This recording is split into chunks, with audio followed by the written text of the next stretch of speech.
You drive the same car for Uber and Lyft that you use to run personal errands. So at tax time, here is the question that trips up almost every rideshare driver. How much of that car is a business expense and how much is just personal? Get this split wrong and you either leave hundreds of dollars on the table or you claim miles you cannot defend in an audit. Today, I will show you exactly which miles count as business, how to calculate your business use percentage, and the sneaky reason the Uber and Lyft apps undercount the deductible miles you are entitled to claim. Welcome to the Freelancer's Wealth Blueprint. This is where we turn freelance income into long-term wealth. If you drive for Uber or Lyft, hit that subscribe button. This channel is built for drivers like you. Let us get into it. Here is the core idea. The IRS does not let you deduct your whole car just because you drive for rideshare. You can only deduct the business portion. Your car lives a double life. Part of it is a working vehicle that earns money. Part of it is your personal ride. The IRS only cares about the working part. So your entire job at tax time is to figure out what slice of your driving was business and what slice was personal. That single percentage controls how big your deduction is. And this matters whether you use the standard mileage method or the actual expense method. With standard mileage, you multiply your business miles by the rate. With actual expenses, you add up gas, insurance, repairs, and depreciation, then multiply the total by your business use percentage. Either way, that business use percentage is the number everything hinges on. So let us define it precisely. What exactly is a business mile for a rideshare driver? A business mile is any mile you drive with a profit motive while you are working. There are 4 big buckets that count. First, miles with the app on while you wait for a ride request. Second, miles driving to go pick up a passenger after you accept a trip. Third, miles with a passenger actually in the car. And fourth, miles repositioning to a busier zone to chase demand. All 4 of those are business miles. Now here is the other side.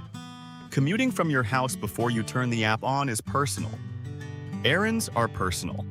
Driving home at the end of the night with the app off is personal. And any trip that has nothing to do with rideshare is personal. So how do you turn those miles into a deduction? You calculate your business use percentage. The formula is simple.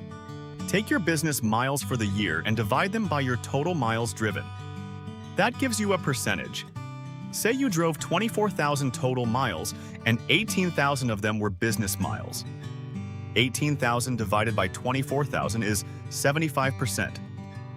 That means 75% of your car is a business asset in the eyes of the IRS. Only that 75% of your vehicle costs is deductible. Now, here is the part nobody talks about, and it costs you real money.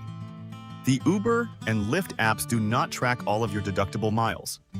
The annual tax summary usually only counts what is called on-trip mileage. That is the distance from the moment you pick up a passenger to the moment you drop them off. But remember those 4 buckets.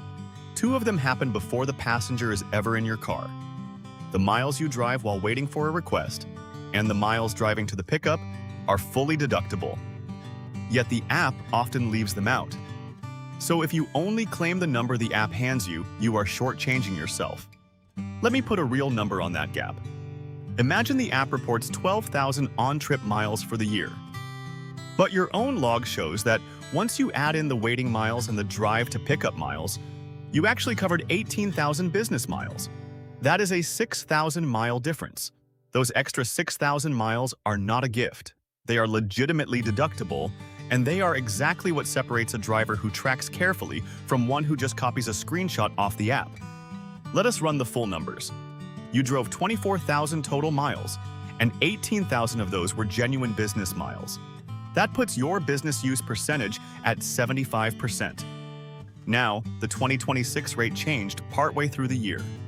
Miles you drove through June are worth 72.5 cents each.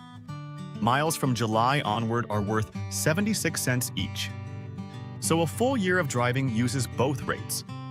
Say those 18,000 business miles split evenly, 9,000 in each half. 9,000 at 72.5 cents is $6,525. $9,000 at 76 cents is $6,840. Add them together, and your deduction is $13,365, knocked straight off your taxable profit.